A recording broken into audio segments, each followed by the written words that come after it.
D'accord, ouais. Vos autres camarades, ils vous ont dit que c'était plus pratique si jamais vous aviez besoin de revoir un truc. Donc, dans ce truc-là, une des choses qui enfin, dans votre rapport, il y a 2 choses importantes. Il y a le fait de voir les molécules qui s'absorbent à la surface de la nanoparticule. Donc ça, c'est quelque chose, d'intéressant en soi, hein, parce que c'est pas si classique que ça. Donc, il faudra, à mon avis, décrire, le fait que, ça va sur la surface et puis peut-être, essayer d'expliquer, comment ils sont couchés sur la surface à la fin. D'accord? Donc ça sera une partie du rapport et puis ensuite du rapport oral, à faire. D'accord?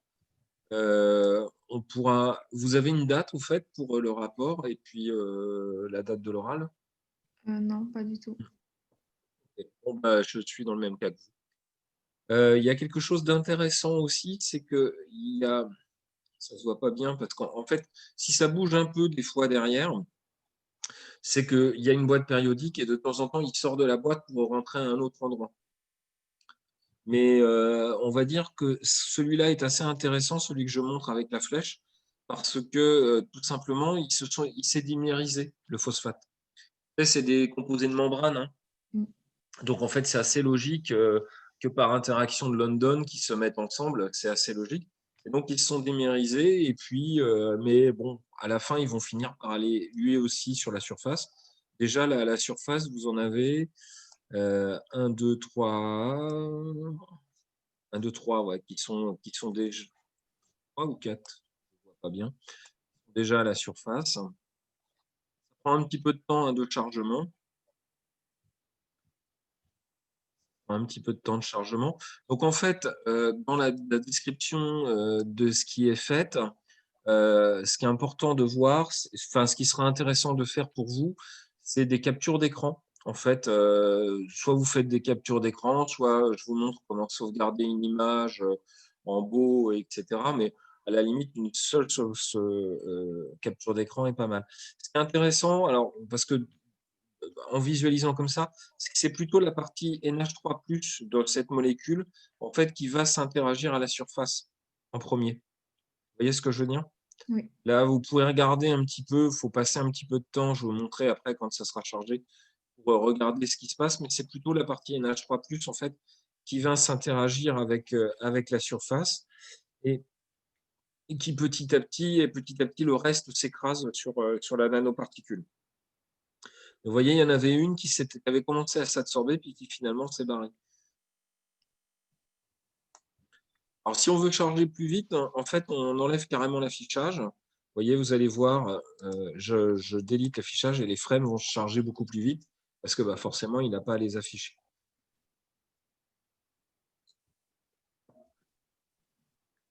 Alors il faut multiplier par 5 le nombre de frames que vous avez. Donc les frames, c'est quoi? Excusez-moi, hein, c'est du langage, vous m'interrompez quand je dis des trucs pas clairs. Les frames, en fait, c'est les images et elles sont collectionnées tous les 5 picosecondes. Et donc, normalement, il y a de l'eau autour et moi, pour, raccourcir, en fait, la trajectoire, bah, j'ai enlevé les molécules d'eau qu'il y avait autour pour que ça soit plus clair, et puis surtout pour que ça soit considérable. OK. Du coup, on voit pas les molécules d'eau, mais ils sont bien là. Elles sont là, ouais, elles sont là, ouais. Si vous voulez vraiment les voir, je peux vous les afficher, mais il va falloir qu'on trouve d'autres moyens pour partager, tout ça, quoi. Non, je pense que ça ira. Non, ça ira, ça ira. C'est un truc classique, hein, de faire ça, mais elles sont bien là et vous le verrez d'ailleurs, il y a un PDB, j'ai créé un PDB qui doit s'appeler fin. En fait, c'est moi qui fais le PDB à la fin de la trajectoire pour voir s'il fallait que j'en rajoute encore, des nanosecondes ou si ça allait bien, là-dessus, quoi. Mais, donc, quand j'ai vu que tout s'était écrasé à la surface, il y a pas eu de problème. J'ai arrêté le truc, mais c'est vrai qu'il y en a une sacrée collection en fait, de que là, si on est à 1005 picosecondes, je crois que c'est encore pire. Je sais pas tous les combien. C'est la première fois que je la visualise en entier, hein, pour tout vous dire. J'ai pas enfin, je la visualise, il y a plus rien qui s'affiche à l'écran évidemment, mais mais je ne l'ai pas vu en entier. Ah oui, bah regardez, là, déjà, tout le monde est à la surface. Ah, ils sont tous mis dessus. Ouais, ouais, ils sont tous mis dessus.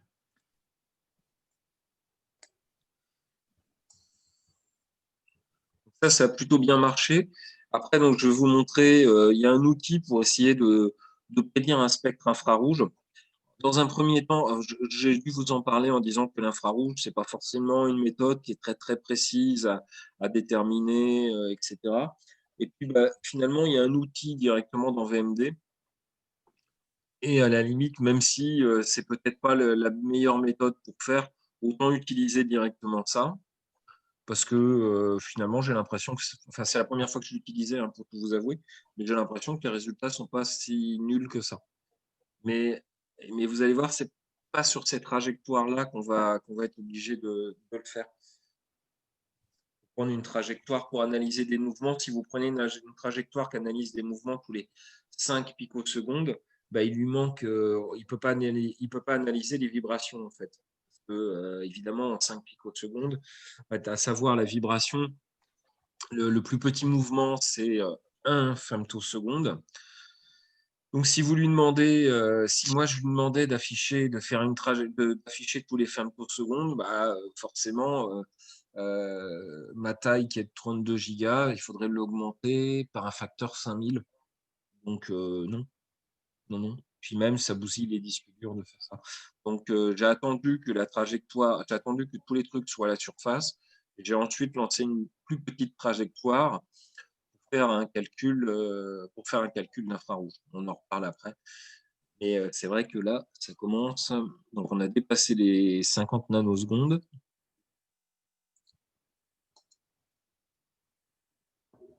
On a dépassé les 50 nanosecondes. Je pense qu'on aurait pu s'arrêter à 50 nanosecondes parce que de toute façon, tout était fixé à la surface. Mais bon, ce qui est intéressant, c'est que tout se met sur la surface. Donc, ça prouve une certaine appétence qu'il y a entre cette molécule-là avec la molécule d'or, enfin les atomes d'or. Alors, les atomes d'or, ici, ils interagissent. Retenez ça, ils interagissent uniquement par des forces de Van der Waals. Il n'y a pas du tout d'électrostatique sur les molécules d'or. Les molécules d'or, elles sont neutres là-dessus. C'est du métal-métal, en fait, hein. Et alors, ce que je trouve intéressant aussi dans ce système-là, c'est que il y a ces molécules-là qui sont à la surface, mais il y a aussi un conglomérat ici, et donc celle-ci, alors, je fais un zoom, j'ai l'impression qu'il y en a 3. Alors, attendez, je vais peut-être changer le truc.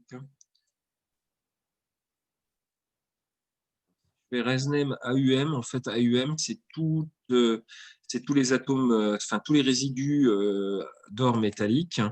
Et alors, les autres, les phosphores, ils s'appellent tous PHO. Et donc, ceux-là, on peut les représenter en Rice. On peut même leur enlever les hydrogènes pour voir les choses clairement. Et donc, on voit qu'on a, là, ici, on a 2 molécules, c'est ça? On en a 2 ou 3? Non, on en a 3. On en a 3. On en a une ici et une ici. Donc, c'est assez intéressant parce que c'est des composés de membrane et on voit bien quand même que bah, ils ont tendance aussi à s'agglomérer, à se mettre ensemble.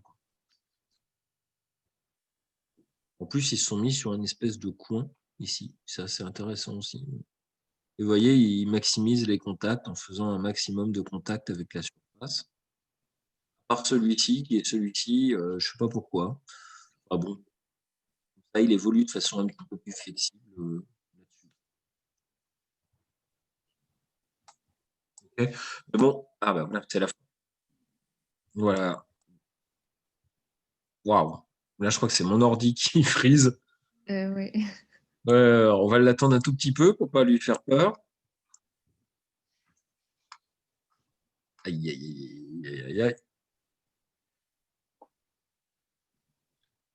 Ah, non, j'ai eu un plantage. OK. Alors, ça, c'était pour vous montrer. Donc, vous regarderez, j'espère que ça ne plantera pas votre ordi aussi. Vous regarderez ce truc-là.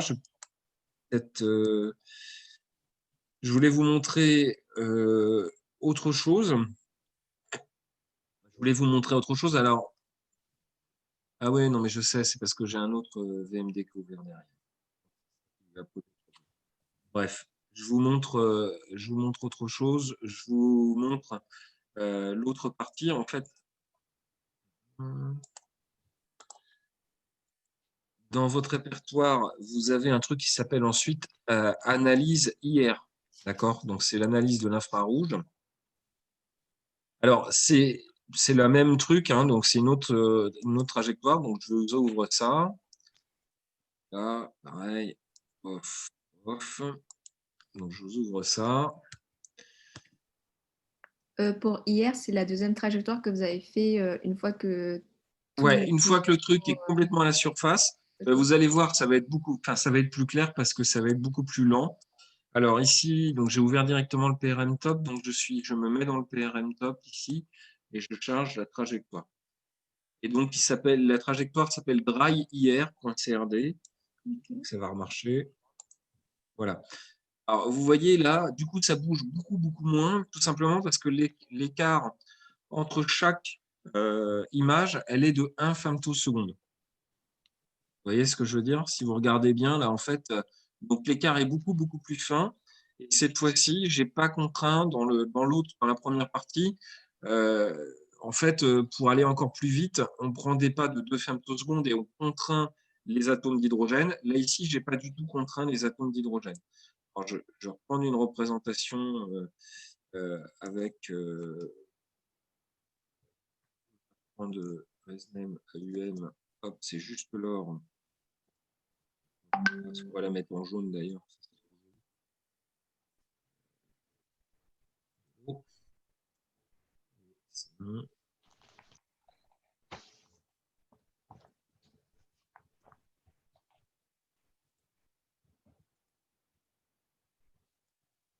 Donc là, en fait, le mouvement paraît beaucoup plus doux, en fait, mais c'est pas qu'il est doux, hein, c'est simplement que l'écart entre les images est beaucoup plus court, il est de 1 femtoseconde. Donc évidemment, ça bouge beaucoup moins, mais ça sera suffisant pour faire, c'est ce qui sera nécessaire en fait pour faire les analyses de spectre. D'accord? Je ne sais pas s'il a fini. Je crois qu'il a fini. Voilà, il a fini de calculer, de faire le truc. Donc, évidemment, ça n'a pas beaucoup bougé, hein, parce qu'il n'y a pas grand-chose en picosecondes de plus. Et alors, pour faire les analyses de spectre, là, vous allez dans Extension, Analyse, et vous avez ici IR, Spectral Density, je ne vois pas le reste, hein, Calculation. D'accord? Alors, ce qu'on fait dans... Vous voyez la nouvelle fenêtre Spectral Density, machin? Ouais. Non, mais si je vous dis ça, c'est parce qu'avec Zoom, des fois, j'ai des surprises. Donc ici, il vous demande d'utiliser quelle molécule. Alors vous en avez qu'une, donc ça ne sera pas dur. Donc c'est cette trajectoire-là.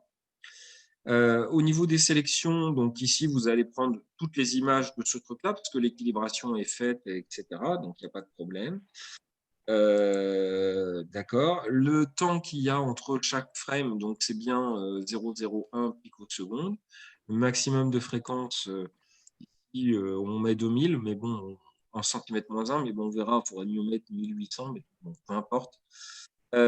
Correction harmonique, oversampling, c'est juste ici la sélection qu'on va faire.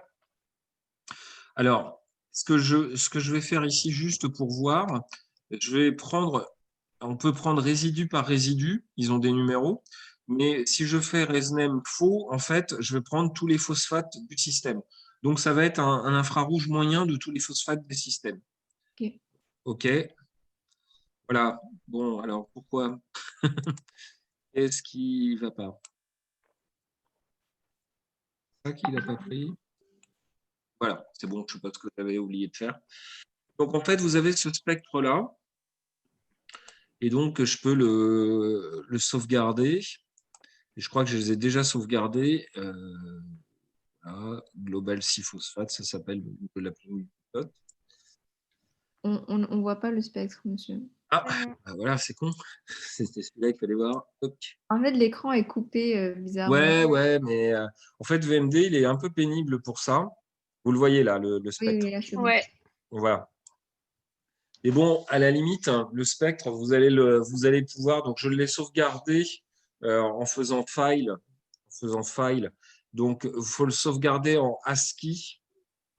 Fichier ASCII. Ça n'a rien à voir avec les sports d'hiver, hein, mais vous le sauvegardez en fichier ASCII comme ça. Et vous le sauvegardez. Et d'ailleurs, vous allez voir, vous avez des fichiers qui s'appellent résidus 77, 64, 77, 65, etc. Je les ai faits moi-même parce que ça m'intéressait de regarder ça. Et après, vous pouvez directement, si vous ne voulez pas analyser ce truc-là comme ça, vous pouvez directement les regarder sur Excel. Alors, j'arrête le partage une seconde et je vais ouvrir Excel. Et je vais partager mon Excel. Il est où Excel? Hop. Donc, là, vous devez voir un Excel, hein, c'est ça? Oui. Alors, Excel, accueil, nouveau. Ici, on fait fichier. Fichier. Ah oui, c'est ça. Ouvrir. Alors, on parcourt. On parcourt. Vous voyez le truc parcourir ou pas? Ça marche bien ou pas, ça? Oui, oui. Non? C'est bon? Donc, je Oui, retourne dans ça va, Analyse. Voilà, je retourne dans Analyse hier. Alors, évidemment, ça, c'est tous les fichiers qu'il faut ouvrir. Et là, vous ouvrez donc le fameux, celui que j'ai fait, donc global 6-phosphate ou multiplot.dat, c'est les mêmes de toute façon. Et là, comme c'est des fichiers qu'il ne comprend pas bien, donc vous lui dites délimiter avec des caractères pour séparer. OK. Et là, bon, je crois que ce n'est pas la première fois quand même que vous faites ça, mais si vous faites un espace, en fait, il va vous les séparer avec des espaces. Off, on termine comme ça. Et alors, ensuite, il ne comprend pas les points et les virgules, donc il faut rechercher tous les points et remplacer par des virgules.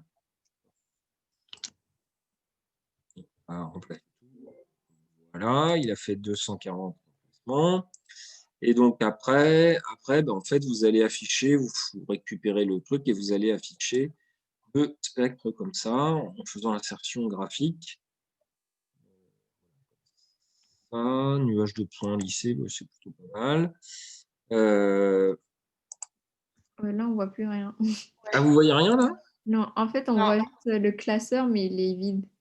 Ouais. Mince. Alors, attendez, je regarde. Ah oui, c'est parce qu'il m'a ouvert un nouveau fichier. Hop là. Vous voyez là? Oui, là, c'est bon. Ouais. Bon, vous savez faire un graphe ou pas avec les trucs? Je reprends. Oui, ça, il n'y a pas de souci. Bon, bah, excusez-moi alors. Bon, je le fais quand même. Là, je viens de le faire. J'ai remplacé les points avec les virgules. Je mets un graphe comme ça. Là, on va mettre infrarouge, machin. Ah oui, non, c'est que j'ai un truc à droite. Je n'ai pas l'habitude de ce truc. Et puis ensuite, c'est sur l'axe en fait qu'il faut regarder. L'option d'axe. Vertical, horizontal. Comment ça marche? Ah, c'est ici. Voilà. Alors, il faut inverser l'ordre. Ça marche comment ça? Valeur, d'axe, graduation. Voilà, c'est ça. Alors, il y a un truc, valeur en ordre inverse, toc. Et je vous le fais par rapport à l'article, par rapport au truc. Donc, ça va de 1800 à 800 de souvenirs. Alors, attendez, parce qu'il y a le fameux Langmuir, en fait, que j'ai vu. Évidemment, celui-là, vous ne le voyez pas. Mais vous l'avez. Pourquoi il ne s'est pas affiché? Attendez, je vais le reprendre dans le Langmuir.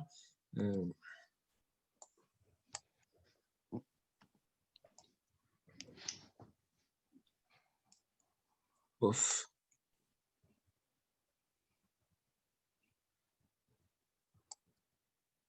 Est-ce que vous voyez ce que j'ai affiché là? Oui. Oui.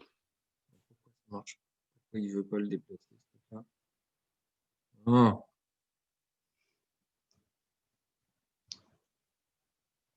Voilà. Donc, en fait, il faudrait presque comparer. Donc, si vous comparez ces bandes-là, parce que bon, finalement, Bon, à 1800, lui, vous avez une espèce de bande. Alors, on ne retrouve pas exactement les mêmes choses, mais la bande à 1638, peut-être à 1540, il faudrait regarder plus précisément, hein, évidemment. Mais il y a quelques bandes que vous avez l'air de retrouver aussi dans ce truc-là. D'accord? Ok. Donc là, ça s'est fait avec d'autres nanoparticules. C'est expérimental, évidemment. Et ici, c'est ce truc-là. Mais l'autre truc qui pourrait être intéressant à comparer, alors d'une part, attendez, j'arrête mon truc là, comme ça vous donnera les specs, mais quitte à faire les choses, j'ai relancé aussi une dynamique, tant qu'à faire, du phosphate seul en solution. Ce sera dans le répertoire phosphate. Et vous pouvez voir comme ça le phosphate seul en solution. Donc, j'ai fait pareil, j'ai fait une dynamique d'exploration. Elle n'a pas grand intérêt, hein, parce que là, c'est juste la molécule. Elle est dans l'eau là aussi, mais j'ai refait la même chose. C'est pareil, si je partage pas, vous n'allez rien voir. Alors, toc, toc. Donc ça, en fait, c'est la dynamique du phosphate qui est seul avec un temps à 1 femtoseconde. Et du coup, là, ce que vous pouvez faire aussi, c'est analyser l'infrarouge. Pareil, refaire le spectre de l'infrarouge là-dessus. Donc là, il n'y en a plus qu'un.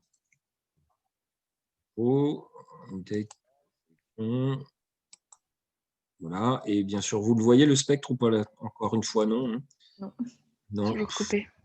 Ouais, il est coupé, ouais, parce que comme ça. Vous pouvez vous amuser chez vous. Hein. Vous pourrez vous amuser chez vous. Et donc ça, c'est le spectre en solution, cette fois-ci. D'accord? Donc je pense que ce qui serait intéressant, donc là, c'est dans la flotte, c'est sur la nanoparticule. D'une part, c'est de comparer les bandes entre si c'est dans la sur nanoparticule ou si c'est en solution. Vous voyez ce que je veux dire? Voir s'il y a des différences. A priori, il doit y avoir des différences. OK. Et puis ensuite, peut-être essayer de repérer, alors je ne sais pas si c'est possible à faire ou si c'est facile à faire, mais à quelle fonction chimique ça peut appartenir. Et je ne sais pas si dans l'article, il dit quelle fonction chimique ça concerne, non? Oui, à un moment, il en parle, D'accord. mais je sais plus c'est quel. Ouais. Donc, bon, après, vous avez pas, c'est pareil, hein, quand on compare des spectres, il n'y a pas besoin de regarder précisément chaque pic. Enfin, vous savez, l'infrarouge, sur ces parties-là, on ne retrouve jamais des choses très fantastiques. Mais visiblement, il y a un truc à 1600 qui a l'air de sortir. Et là, le pic que vous avez à 1100, a priori, vous ne l'avez pas quand vous êtes sur l'or. Mm. Voilà. Donc, je pense que c'est intéressant d'en discuter.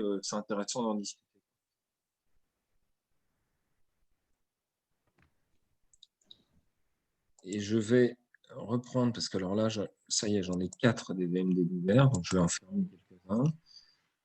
Là.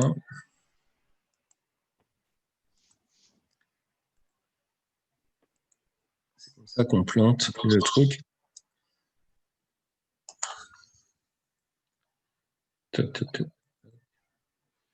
Et en fait,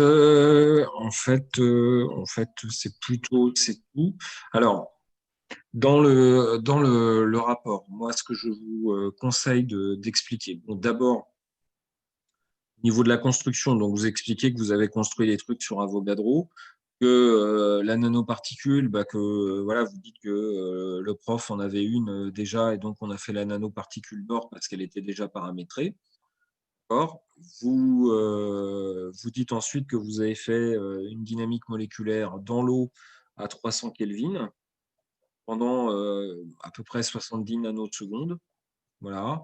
Et puis ensuite, vous enchaînez, vous dites après que vous avez fait d'autres dynamiques moléculaires où on prend un temps, on sauvegarde tous les 1 femtosecondes les images de façon à pouvoir faire une analyse infrarouge. À mon avis, ça, c'est pour la partie matérielle et méthode. Vous ne direz pas grand-chose de plus que ça. Et après, l'autre partie, ça sera l'analyse. L'analyse, en fait, de la trajectoire, notamment, il y a plusieurs trajectoires, hein. En tout, vous en avez 4 trajectoires. Peut-être parler d'abord de celle qui correspond à l'absorption des phosphates, enfin, phosphatidényl, machin, là, de l'absorption de ça sur la surface. Alors, peut-être qu'il faudra visualiser puis faire quelques images parce que vous allez voir qu'a priori, c'est plutôt la partie ammonium qui interagit en premier avec la surface d'or et après le reste qui se touche sur la surface d'or.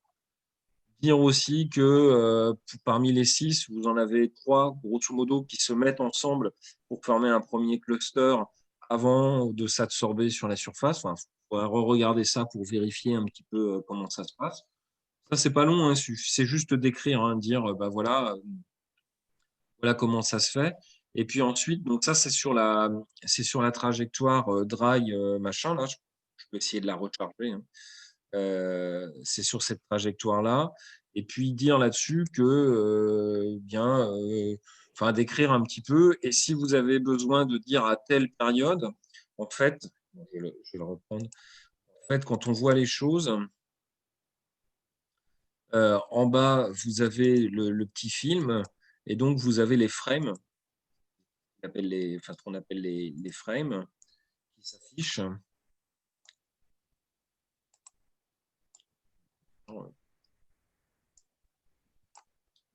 Alors attendez, toujours pareil, je ne partage plus. On y va. Voilà, donc en fait, quand vous voulez dire quelque chose, je veux dire ça se passe à telle période, par exemple ici, c'est venu ici, si vous avez vu que c'était à 600, eh bien en fait, vous faites 600 fois 5. D'accord, ça fait 3000 picosecondes. Bah, ça veut dire que c'est à 3 nanosecondes, vous voyez tel truc se mettre, etc., etc. Et puis dire qu'au bout de tant de nanosecondes, tout est arrivé à la surface. À un moment, peut-être dire qu'il y en a un qui vient à la surface et qui repart. Donc ça, voilà, ça prend un petit peu de temps à regarder ça, mais c'est très descriptif, mais ça donne des renseignements. Et je vous dis, bah, le premier renseignement, c'est qu'on montre bien que bah, la nanoparticule d'or, en fait, bah, elle a une bonne affinité pour votre système, quoi. Enfin, où la phosphate a une bonne affinité pour la nanoparticule d'or. C'est pas anodin, en fait, hein, parce que pour tout vous dire, il y a plein de projets scientifiques, médicaux qui sont là-dessus, parce que les nanoparticules d'or, je pense que vous avez des cours sur les nanoparticules, ils peuvent avoir des propriétés même médicales très intéressantes. Par exemple, j'ai des collègues qui travaillent, on avait un projet là-dessus. À partir de nanoparticules d'or, en fait, on arrive à créer des radicaux libres. Alors, ça se fait beaucoup quand on fait des traitements pour le cancer. Vous savez, souvent on fait de l'irradiation. Enfin, je pense que vous avez vu ce genre de choses, mais un des problèmes, enfin, vous connaissez ce genre de choses, un des problèmes de l'irradiation, quand on fait ça avec des rayons aux gens, hein, quand ils ont un cancer, malheureusement, un des problèmes, c'est que c'est peu sélectif. C'est-à-dire qu'en fait, bah, c'est un peu bestial quoi, comme méthode. On irradie une section du corps humain qu'on envoie sur un faisceau et malheureusement, ça abîme à la fois les tissus cancéreux, ça c'est ce qu'on veut, mais ça abîme aussi les tissus sains. Et donc, ce qu'on fait maintenant, ce que les gens commençaient à faire, c'était de mettre des nanoparticules d'or à l'intérieur, enfin avec les gens, parce que ça se mettait plus dans les cellules cancéreuses. Et quand on irradiait, ça augmentait en fait, ça augmentait la production de radicaux libres et donc les dommages qu'on faisait sur les cellules cancéreuses. Et le problème de ça, c'est qu'on s'est rendu compte que les nanoparticules d'or, dès qu'on les mettait dans le corps humain, en fait, il y avait plein de molécules, plein de protéines, plein de membranes qui se mettaient par-dessus tout. Et à la fin, on avait une espèce de protéine, on avait une espèce de couronne qui se faisait, une corona, hein, ça s'appelle comme ça, une couronne qui se fait autour de la nanoparticule, et si bien que la partie métallique, en fait, le corps humain, au bout d'un moment, il ne la voit plus du tout parce que tout s'agrège en fait sur cette nanoparticule d'or. Vous voyez, donc là, je ne suis pas si surpris que ça quand même que ça vienne à la surface des nanoparticules. Mais c'est plutôt joli hein, comme truc de… Enfin, le joli, ça m'est personnel, mais moi, j'étais assez content que ça marche bien. Quand même pas classique. Le fait que vous en ayez trois qui se mettent ensemble et puis qui finissent par faire une espèce d'agglomérat, bon, c'est assez logique hein, quand on pense que c'est des lipides. En fait, c'est assez logique, mais bon, encore faut-il le voir, quoi. Donc, ce qui montre bien que la dynamique, ça fait quand même une exploration conformationnelle. Hein. On les a mis à 6 endroits différents. Bah, vous regarderez à la fin, ils sont agrégés, ils ne sont pas agrégés aux 6 endroits. C'est-à-dire, ils n'ont pas été en ligne droite sur la nanoparticule. Ils ont bougé avant de s'agréger, quoi. Et donc, je vous dis, si vous avez besoin des temps de dynamique, bah, vous prenez ce genre de choses là, et puis vous multipliez par 5. Là, on est déjà à 40 nanosecondes. Et vous voyez, oui. Pourquoi il faut multiplier par 5? Je n'avais pas compris. Alors, si c'est moi qui vous ai pas expliqué ça. En fait, on fait des calculs. Tous les 2 femtosecondes dans ce type de calcul, c'est tous les 2 femtosecondes. Sur la partie infrarouge, j'ai fait des calculs tous les 1 femtoseconde. Mais là, c'est des calculs tous les 2 femtosecondes. Mais je ne sauvegarde pas une image tous les 2 femtosecondes. Sinon, les disques durs, ils éclatent. Ils sont trop gros. De fait, très souvent, on n'a pas besoin de regarder précisément qu'est-ce qui se passe tous les 2 femtosecondes. D'accord? Donc, en fait, moi, je sauvegarde une image, un fichier de coordonnées. Je sauvegarde un fichier de coordonnées tous les 5 picosecondes. D'accord? Ok. Donc, c'est pour ça, j'aurais pu régler à 10 picosecondes ou à 1 picoseconde. Si c'était 1 picoseconde, par exemple, votre système qui fait 3 gigas, là, enfin oui, à peu près 3 gigas, là, il ferait 5 fois plus, il ferait 15 gigas, quoi. Donc, c'est pour, pareil, c'est pour sauver de l'espace disque. On fait ça, quoi. Mais quel autre truc vous pouvez faire comme analyse? On va faire aussi un RMSD.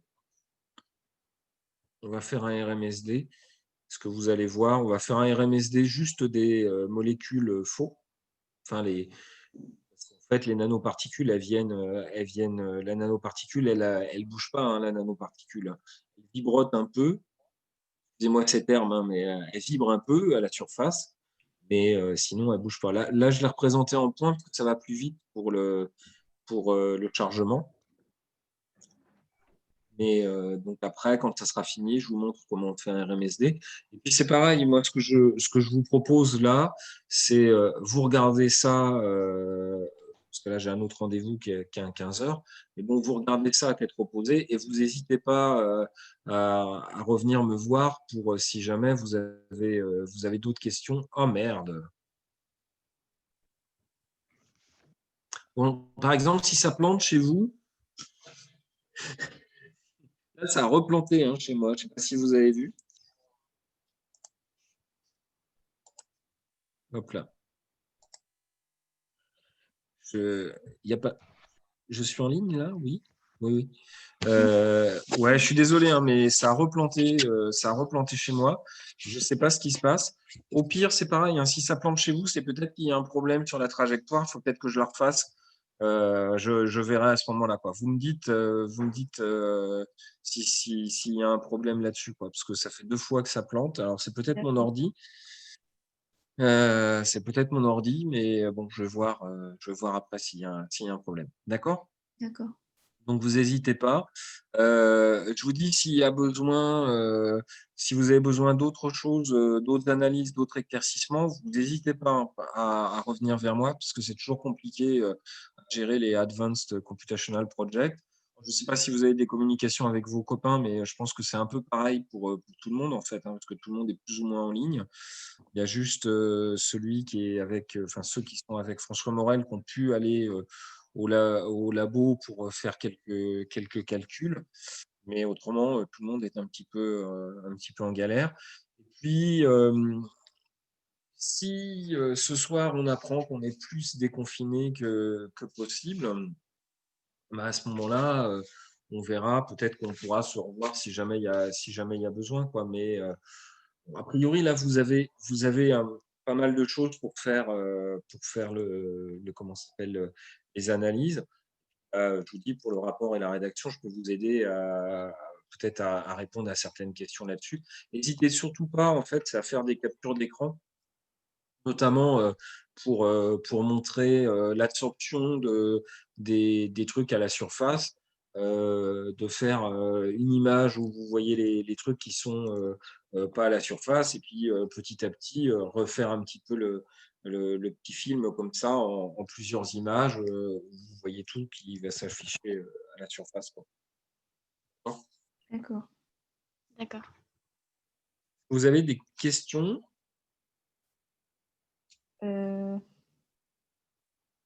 Juste par rapport au rapport, est-ce que Ouais. ça c'est pour dans une semaine ou pas, ou on a plus de temps? Je pense que vous avez plus de temps sur le Advanced. Alors, le Computational Project, non, parce que là, il y a une deadline, et puis comme l'enseignant est très Oui, bien. le computational, normalement, c'est pour le 4. Ouais, c'est ça que je vous ai mis, hein. Alors, Oui. ouais, c'est pour le 4. Les projets tutorés, donc ça doit être pour le 4. Enfin, j'ai mis ça sur Moodle. Pour le Advanced, je suis pas sûr qu'il y ait eu pareil, je suis pas sûr que vous ayez eu une note sur le nombre de pages ou des choses comme ça. A priori, donc il y a un rapport qui est fait, Oui. Et et un oral. après il y a un oral qui est prévu. C'est ce qu'il nous avait dit au début du semestre. Ouais. Et il nous avait dit que ça serait pour décembre. Du coup, L'oral, non. Alors là, il aurait peut-être pu vous le dire, parce que alors moi, il m'a demandé si j'étais dispo pour l'oral. Alors attendez, je vais vous donner la date, hein. Mais il aurait dû communiquer. Vous avez vu comment je critique mon collègue? Alors, c'est en le janvier, 5, hein. C'est en la première semaine de janvier, moi j'ai. Ok. Attendez. Moi, je suis au 6 janvier, mercredi 6 janvier, 14 h, pour l'oral.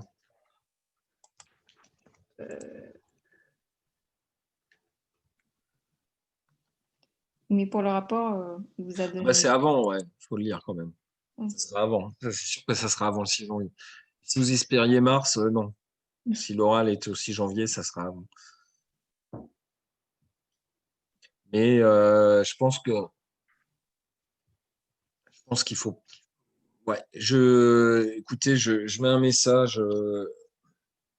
Je vais demander à Mahamadou. Je pense il a ça en tête, hein, il a ça en tête, hein. Il a ça en tête, hein. Qu'il faut bien, qu'il faut qu'on définisse les dates pour rendre les rapports, etc., etc., quoi. Que vous, qu'est-ce qui vous arrangerait en fait? Il n'y a pas grand-chose qui vous arrange en fait. Ouais, c'est ça. Ouais. Non, mais le M2, en fait, ce qui est dur dans le M2, c'est ça, hein. C'est qu'en fait, il y a 2 semestres, mais en fait, il n'y en a qu'un seul vrai, parce qu'après, c'est un stage. Et donc, en fait, on fait une année en l'espace de quelques mois, et ça va souvent à un rythme assez dingue, en fait, sur ça. J'ai bien conscience de ça. C'est un peu le cas de tout le monde, hein, donc voilà. Juste une question. Ouais. Vous avez parlé qu'il y avait plusieurs trajectoires. Donc, il y a celle où il y a les phosphates qui vont sur l'or. Et les autres, Alors, c'était quoi? alors, il y a celle où il y a un pas qui est très court entre les deux, qui sert à faire l'infrarouge sur l'or. Ouais, c'est OK. D'accord. Et puis après, je vous partage le truc. Et après, il y a les phosphates seuls. Alors, il y en a une que je Ok. vous ai pas voilà, qui est l'exploration, donc c'est exactement la même, mais avec que le phosphate tout seul. Alors, celle-là, vous D'accord. pouvez la regarder, mais vous allez voir que ça bouge, quoi. Voilà.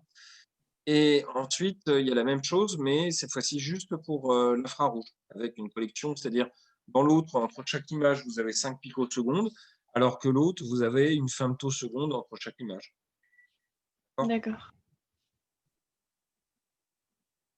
Et là, c'est pareil, il y a le spectre, vous l'avez déjà, le spectre qui est là. D'accord. OK. OK. Bon. J'arrête peut-être la vidéo. la vidéo, comment vous voulez? Je la mets sur YouTube et puis je vous l'envoie? Ou je vous envoie le lien comme ça? Ça va ou pas? Oui, ça Oui. ira sur YouTube.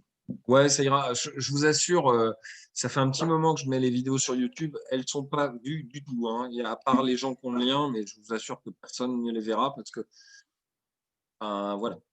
Déjà, vous, peut-être, vous aurez besoin de revoir précisément 3-4 minutes de l'enregistrement sur un truc précis. Mais autrement, ça fait partie des nombreuses vidéos qui n'auront pas de vue sur YouTube. Et assez normal. Ok. Donc, j'arrête l'enregistrement. Oui. D'accord. Et